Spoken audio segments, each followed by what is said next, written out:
alors là, on va peut-être arrêter un petit peu la machine. Et puis, passer à un autre exercice. Donc, on a vu quand même que ces Géorgiens, depuis des millénaires, ils n'étaient pas sans Dieu. Mais un beau jour, il leur est arrivé quelque chose d'extraordinaire, dont un historien grec de la fin du IVe siècle a écrit l'histoire. C'est un monsieur qui s'appelle Ruffin et qui, à partir d'un témoignage, il a vécu en Palestine, il a interrogé le petit-fils du roi Myriam, qui s'appelait M. Bakour, prénom tout à fait iranien, et qui lui a raconté ce qui est arrivé. Le peuple des Ibères, qui s'étend sous le ciel du pont, est entré dans l'alliance de la parole de Dieu et a accueilli la foi dans le royaume à venir. Alors, encore une fois, la Géorgie est unique au monde. Ce fut une femme. Alors, on n'a pas le texte grec de Ruffin, mais on a le texte latin, et il nous dit captiva, qui se trouvait chez eux, qui fut la cause de ce bien si grand. Comme elle menait une vie toute de foi, de sagesse et de chasteté, et que jour et nuit elle présentait à Dieu les supplications de veilles incessantes, la nouveauté même de cette pratique finit par susciter l'étonnement des barbares. Barbares, vous savez ce que ça veut dire pour un grec? Ceux qui ne sont pas Qui parlent pas grec. Qui ne parlent pas grec. Voilà. Barbare, c'est quelqu'un qui parle pas grec. Avec beaucoup de curiosité, il s'enquérait de sa signification. La captive confessait simplement, comme c'était le cas, que par ce rite, elle rendait un culte au Christ Dieu. En tout cela, les barbares ne s'étonnaient que de la nouveauté de ce nom. Mais, comme toujours, cette persévérance même provoquait une certaine curiosité chez les faibles femmes qui se demandaient si l'on tirait quelque avantage d'une si grande dévotion. C'est l'usage, chez eux, dit-on, que quand un petit enfant est souffrant, que sa mère le porte dans chaque maison, afin que si quelqu'un connaît quelque remède efficace, il le donne au malade. Or, comme une femme avait, selon l'usage, porté son enfant partout, et qu'elle n'avait reçu aucun remède en faisant le tour des maisons, elle vint aussi chez la captiva, pour que, si elle savait quelque chose, elle le montrât. Celle-ci assure qu'elle ne connaît rien en fait de remède humain. Elle affirme cependant que son Dieu, le Christ, qu'elle honorait, a le pouvoir de donner aux malades un salut dont les hommes désespèrent. Après avoir étendu l'enfant sur sa propre couverture en poil de chèvre, elle répandit dessus la prière qu'elle adressait au Seigneur, puis elle rendit l'enfant guéri à sa mère. La nouvelle est rapportée à la ronde, et le bruit de ce fait merveilleux parvient jusqu'aux oreilles de la reine. Affligée d'une très grave maladie physique, elle était dans le plus grand désespoir. Elle demande que la captive lui soit amenée. Celle-ci refusa d'y aller, de peur de paraître osée plus que son sexe ne le permettait. C'est un texte extraordinairement machiste, le texte de Ruffin. Mais bon, c'est l'époque et le lieu. La reine ordonne alors qu'on la porte à la cabane de la captive. Comme l'enfant, elle est déposée sur la couverture. Après avoir invoqué le nom du Christ, tout de suite après la prière, la captiva la fit se relever, guérie et pleine de vivacité. Elle lui enseigne que le Christ qui l'a sauvée est Dieu, Fils du Dieu très haut, et elle la presse d'invoquer celui qu'elle sait être l'auteur de son salut et de sa vie. Car c'est lui qui accorde les royaumes aux rois et la vie aux mortels. La reine, rentrée chez elle, révèle avec joie à son époux qui l'interrogeait la cause d'une guérison si subite. Mais comme, heureux de la guérison de son épouse, il ordonnait de porter des cadeaux à la femme, la reine lui dit, la captiva, alors vous allez comprendre pourquoi c'est pas traduit ce mot. Ne veut rien de tout cela, roi. Elle méprise l'or, elle rejette l'argent, elle se nourrit du jeûne comme d'une nourriture. Le seul cadeau que nous puissions lui donner, c'est d'honorer celui qui m'a guéri quand elle l'a invoqué, le Christ Dieu. À cela, le roi ne montra alors aucune ardeur. Et bien qu'il fût souvent chapitré par son épouse, il différa pendant un certain temps. Or, il arriva un jour où il chassait dans les forêts avec ses courtisans. Ça, c'est l'occupation royale. Quand il n'y a pas la guerre, ben, c'est la chasse. Aussi bien en Iran. Vous savez ce que c'est que le paradis? Parglès. Oui, D'abord, c'est un mot iranien. Oui, un jardin clos où on a Un jardin clos avec des animaux chasser, oui. à chasser et des arbres fruitiers. Oui. Allez, là, il arriva qu'un jour où il chassait, la clarté du jour fut obscurcie par de très épaisses ténèbres et la lumière était cachée par l'horreur d'une nuit affreuse. Tout chemin était dérobé à leurs pas aveugles. Les compagnons du roi erraient séparément, chacun de son côté. Lui-même, tout seul, enveloppé d'une très profonde obscurité, ne savait que faire, ni de quel côté se diriger. Quand, subitement, cette pensée monte jusqu'à son cœur angoissé, parce qu'il désespérait de son salut. S'il est vraiment Dieu, ce Christ que la captiva a prêché à mon épouse, que maintenant il me délivre de cette ténèbre, afin que dès lors, et sans plus attendre, je l'honore. Sur le champ, dès qu'il eut fait ce vœu, sans même l'exprimer par des paroles, mais seulement dans son esprit, la lumière du jour, rendue au monde, conduit à la ville le roi sain et sauf. Lui, aussitôt, révèle à la reine ce qui s'est passé. Tout de suite, on fait guérir la captiva, et il lui demande de lui enseigner les rites de son culte. Il affirme que désormais, il ne vénérera plus d'autre Dieu que le Christ. La captiva est là, elle enseigne le Dieu Christ, elle révèle les rites de la prière, les modalités du culte, autant qu'il est permis à une femme de parler de ces choses. Elle recommande cependant de construire une église, et elle en décrit le modèle. Le roi, donc, ayant convoqué tout le peuple de son pays, expose l'affaire depuis le commencement, ce qui leur est arrivé à lui et à la reine, et il enseigne la foi. Avant même d'être initié au mystère, avant d'être baptisé, il devient ainsi l'apôtre de son peuple. Les hommes croient par le roi, les femmes par la reine. Vous voyez, cette société est complètement cloisonnée. Et comme tous avaient le même vouloir, une église est construite immédiatement. Les murs extérieurs ayant été rapidement élevés, le moment était venu de mettre en place les colonnes. La première et la deuxième avaient été dressées, on en était à la troisième. On avait mis en œuvre tous les moyens mécaniques et la force des bœufs et des hommes, alors que cette colonne était déjà à moitié dressée, à l'oblique, aucune machine ne put la redresser complètement. Les efforts furent répétés 2 et 3 fois, et bien davantage, mais on ne put pas même la faire bouger, et tous étaient accablés. Tout le peuple s'étonnait. L'ardeur du roi faiblissait. Personne ne savait ce qu'il fallait faire. Mais comme tout le monde était parti à l'arrivée de la nuit et que tout être humain cessait son activité, la captiva, seule, demeura à l'intérieur, passant toute la nuit en prière.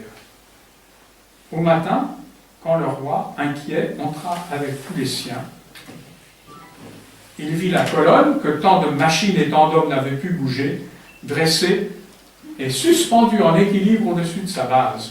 Et non point posée dessus pour autant, mais suspendue en l'air, à une hauteur d'1 pied. Alors tout le peuple, contemplant cela et célébrant Dieu, proclame sur le témoignage de ce présent miracle que la foi du roi et la religion de la captiva étaient bien vraies. Et voici, alors que tous étaient encore dans l'admiration et l'étonnement, que sous leurs yeux, la colonne, descendue d'elle-même, sans que personne n'y ait touché, s'y fixa en parfait équilibre. Après cela, les colonnes qui restaient furent dressées avec une si grande facilité que toutes furent mises en place dans la journée. Une fois l'église magnifiquement construite, comme le peuple avait soif de la foi en Dieu avec une ardeur encore plus grande, sur les avis de la Captiva, une ambassade de toute la nation est envoyée à l'empereur Constantin. On lui expose les événements, on le prie d'envoyer des prêtres pour achever l'œuvre de Dieu commencée chez eux. Comme ce message lui avait été transmis avec beaucoup de joie et de déférence, l'empereur s'en réjouit beaucoup plus que s'il avait réuni à l'Empire romain des nations inconnues et des royaumes ignorés. C'est Bacurius, Bacour, homme en qui on peut avoir toute confiance, le roi de cette nation même, qui fut chez nous comes domesticorum, donc il y a eu un haut commandement militaire dans Palestine, et qui avait le plus grand souci de la religion et de la vérité, qui nous a raconté que les choses s'étaient passées ainsi quand, étant alors duc de la frontière de Palestine, il vivait en union très étroite avec nous à Jérusalem. Donc ça, c'est le premier récit que nous ayons, historiquement, de la conversion de la Géorgie. Extraordinaire, puisque c'est une conversion qui est faite par une femme. Alors, Captiva, c'est un problème, c'est resté très longtemps un problème pour les historiens. Il n'y avait pas de guerre avec l'Empire romain à l'époque, il n'y avait pas de captifs en Géorgie venant de l'Empire romain. Alors, on a un récit géorgien un peu plus détaillé qui nous montre aussi des antécédents différents, plus riches. Et d'autre part, on a cette conversion du roi qui se passe de manière assez extraordinaire. Mais c'est François Stellamont, donc l'auteur de qui a fait sa thèse de doctorat sur les conversions, les récits de conversion des royaumes au IVe siècle, et qui, étudiant la thèse de doctorat de Charachidze, dit mais ça correspond tout à fait à l'instauration d'un culte, de ces petits lieux de culte comme nous avons vu en Géorgie. En Géorgie, c'est une femme qui est possédée par Dieu, qui va indiquer le lieu du sanctuaire à construire, il y a un arbre en général qui est choisi pour relier, l'arbre évidemment relie la terre et le ciel, symbolique, comme la colonne. Et ensuite, ce sont les prêtres, elle n'intervient plus. Donc là, on voit bien, on va chercher des prêtres chez M. Constantin, l'empereur. Donc ça correspond, si vous voulez, les catégories qu'a utilisées Bacour, ce sont les catégories déjà pré-chrétiennes qui existaient déjà avant pour décrire le christianisme. Et captiva, ça veut dire, oui, esclave, mais possédé par Dieu. C'est ça veut dire. Il a décrit comme ces femmes qui instauraient des cultes locaux. Voilà. Alors on va voir, on va attendre une première recommandation après. On va voir le lieu où ça s'est passé. Alors il y a quand même deux choses très importantes à dire, c'est qu'il y avait cette colonne, on va voir la cathédrale qui s'appelle toujours, le nom de la cathédrale, c'est Svetitshoveli, colonne vivante. Elle a gardé ce nom. C'est plus évidemment l'église en bois qui a été construite à l'époque de Myriam. Alors, l'ami Ruffin a un petit défaut quand même, c'est qu'il ne nous donne aucun nom propre. Hein, on n'a pas le nom du roi, on n'a pas le nom de la dame. Et la date? Ni de sa femme. La date, c'est quoi la date? La date, entre 326 328, dans ces années-là. Alors, il y a des gens qui croient à l'éclipse. Je vais vous dire que pour moi, ça a un tout autre sens. Merci. Oui, l'éclipse de soleil. Alors, ça, c'est. Alors, donc, ce cèdre qui a fait la colonne vivante, il était planté où? Sur la tombe du soldat qui avait ramené la tunique du Christ. Car monsieur qui a gagné au dé la tunique du Christ, il ne fallait pas séparer mais jouer pour ne pas la couper en morceaux, c'était un Géorgien, un juif de Mtsreta, d'après le récit géorgien. Et ça nous montre l'enracinement de ce christianisme et son lien avec la communauté juive qui était là. Et puis la deuxième chose très importante, c'est que il y a eu un autre apostolat, un siècle avant, dans tout le Caucase en particulier, qui était une prédication manichéenne. Alors, qui était M. Mani? Ben, c'est un unitarien, quelqu'un qui a voulu faire l'unité, célébrer la semaine de l'unité beaucoup trop tôt. Et peut-être beaucoup trop large, parce qu'il a voulu réunir la religion juive, chrétienne, iranienne et bouddhique dans un seul complexe. Moyennant quoi il est mort écorché vif en Iran, et ses partisans ont été extrêmement persécutés dans l'Empire romain.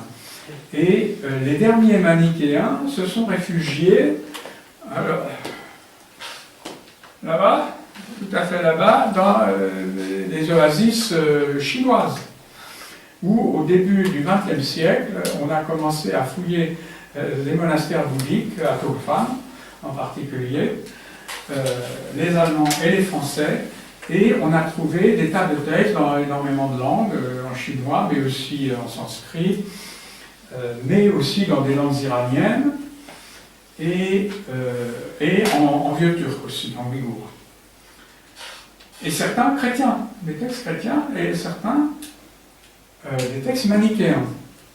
Et nous avons un texte en parthe, donc en moyen iranien, un fragment malheureusement, qui nous décrit la conversion d'un roi de Géorgie, qui est nommé par Amo, un disciple, un envoyé, un apôtre de Mani, au IIIe siècle. Et la conversion se fait comment?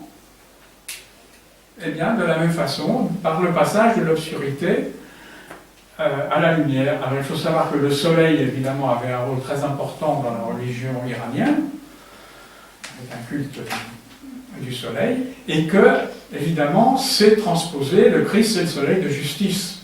Mais il y avait un arrière-plan, c'est un peu un palimpseste pour moi, ce récit, donc qui a été intégré dans la conversion officielle au christianisme, mais qui était une pré-conversion. Et donc, on a une histoire des rois de Géorgie, et c'est très intéressant parce qu'on nous dit ce roi, il savait quelque chose du christianisme. Donc, il n'était pas, franchement, complètement orthodoxe, si vous voulez. Sa religion n'était pas très catholique, mais il y avait déjà quelque chose du christianisme qui était véhiculé par Mani. Donc voilà, c'est pour vous montrer que toutes ces histoires aussi, c'est extrêmement complexe, c'est extrêmement riche, et qu'il y a toute une expérience religieuse derrière, et toute une histoire, alors qu'il n'est pas toujours, évidemment, maintenant, quand on dit aux Géorgiens chrétiens, vous avez eu un apostolat manichéen chez vous, oh là là, quelle horreur, mon pauvre ami, c'est pas possible.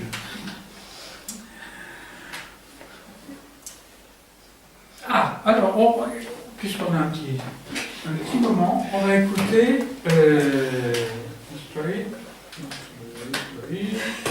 voilà, le numéro 3, s'il vous plaît.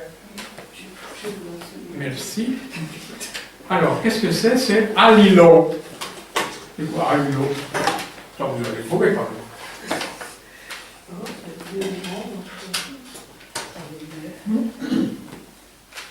Alléluia. Alilo, c'est Alléluia. Alléluia. Alléluia. numéro 3. Et c'est, alors Alléluia, chez les Géorgiens, c'est l'annonce de la nativité qu'on se fait de village à village.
Comment? Les femmes ne chantent jamais. Alors elles chantent les berceuses, bien sûr. Mais jamais dehors. Non, ça commence maintenant seulement, mais jamais. Il y a des milliers de chœurs. Et vous demandez aux hommes, mais pourquoi tu vas chanter toutes les semaines comme ça? Mais j'ai besoin pour l'énergie. Ils chantent dehors. Des voix absolument naturelles, et puis une polyphonie archaïque qu'on peut réaliser par ailleurs. C'est beaucoup plus archaïque que les Corses. Mais non, c'est le monde des hommes dehors. Les femmes sont à l'intérieur. Et on ne les voit pas. Il y a des régions où les maris voient difficilement leurs femmes. En Abkhazie, chez les Tcherkesses, ils voient de nuit. Oui, ça, c'est quelque chose qui est très très dur. C'est insupportable pour Charachidze, cette caractéristique des sociétés caucasiennes où les hommes vivent d'un côté et les femmes de l'autre. S'il trouvait ça, bon, il est né à Paris, il ne pouvait pas supporter ça. Mais ça fonctionnait comme ça. Alors ça évolue. Maintenant, on a des groupes féminins. Il y en a en France, hein, quelques groupes de chanteuses, soit liturgiques, soit non liturgiques.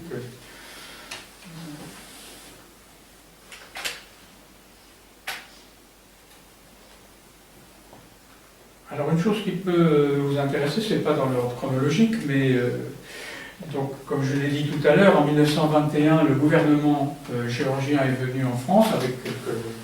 Bon, il y avait des journalistes, il y avait des intellectuels un petit peu autour, enfin surtout, là aussi, surtout des hommes.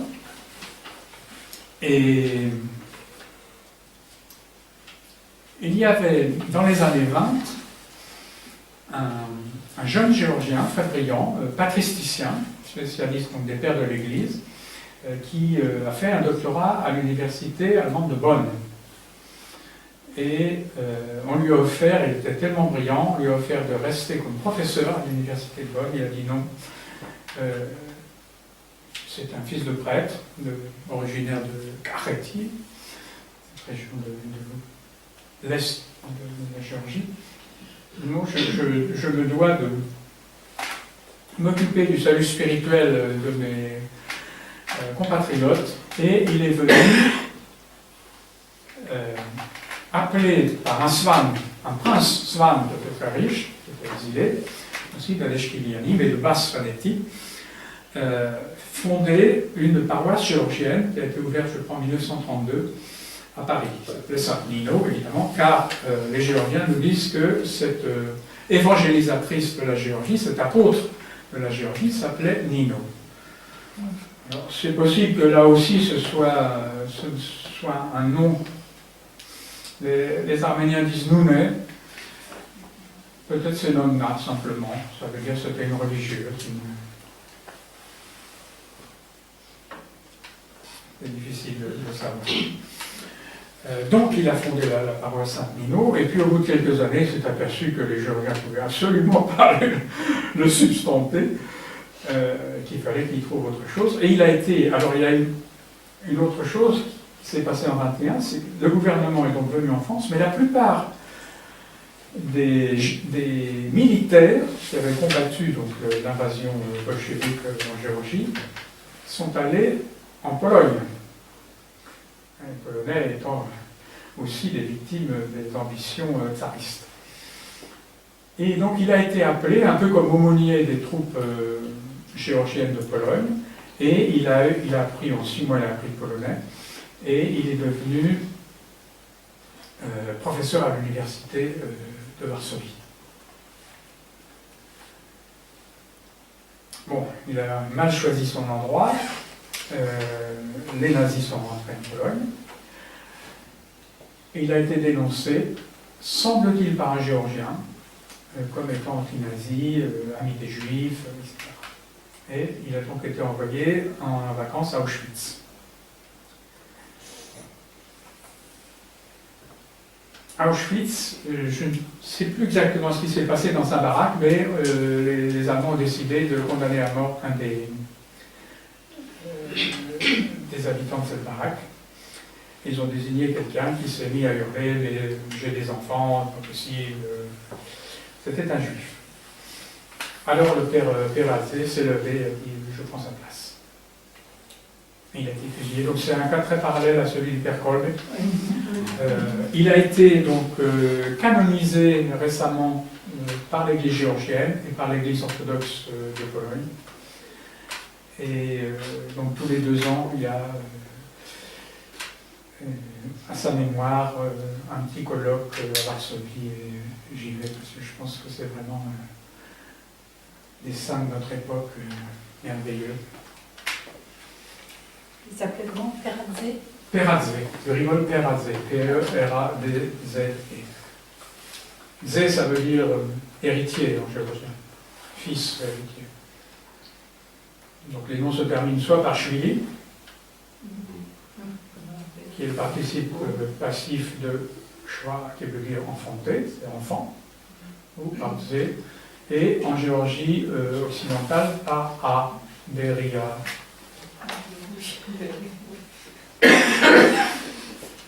Beria, et on est en Géorgie de l'Est, Beridze. Beri, c'est l'ancien, Beri, c'est le moine, l'ancien, un géorgien. Alors c'est une langue, bon, je vous ai dit, elle avait des grosses difficultés syntaxiques.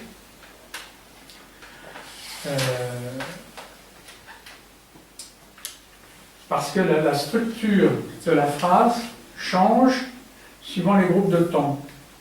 C'est-à-dire quand on est au temps du présent, on a le sujet au nominatif, pour le verbe transitif. Quand on est au temps de l'aoriste, du passé, narratif, enfin, en plus c'est l'aspect perfectif, présent est imperfectif, les temps du présent sont imperfectifs, les temps du passé de l'aoriste sont perfectifs, le sujet est à l'ergatif.